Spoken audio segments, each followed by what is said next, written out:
Hello and welcome to this week's Reef Health Update. We're continuing to look at the effects of the very recent very heavy rainfall and floods that have occurred across much of North Queensland, including the effects upon the flora and fauna found in the waters, but also the effects upon water quality in the region. We've seen moderate to major flood levels exceeded in many of the rivers between Cairns all the way down to Mackay, and we're looking carefully at the extent of the flood plumes that have resulted out of those river mouths.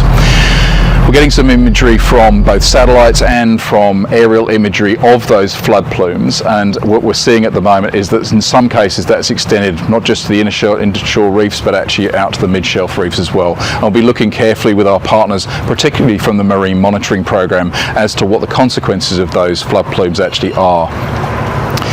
We're also monitoring temperatures carefully, whilst there's been some respite, as I said last week, from the recent cloud cover and rainfall and wind associated with the low pressure system across much of the reef, and we had seen temperatures drop back, but they're still above the long-term averages for many parts of the marine park.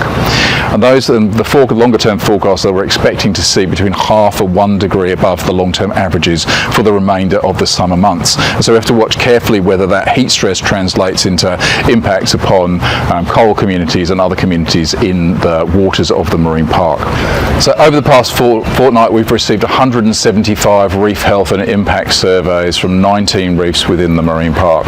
Those surveys are really important because they provide a comprehensive understanding or detailed understanding of what's going on those particular reefs from a coral health perspective.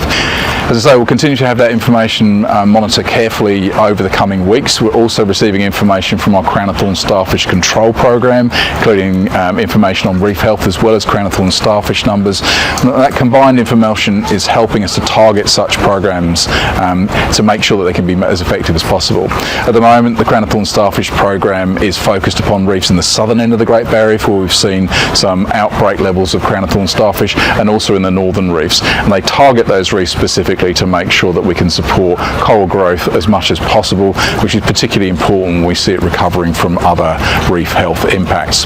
So it's a busy time out on the Great Barrier Reef at the moment. It's important that we have as much information as possible. We gather that from multiple sources.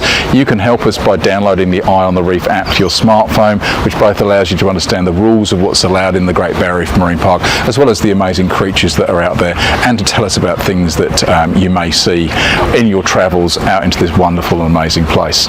So it's a busy time. I look forward to bringing you the next Reef Health update next week.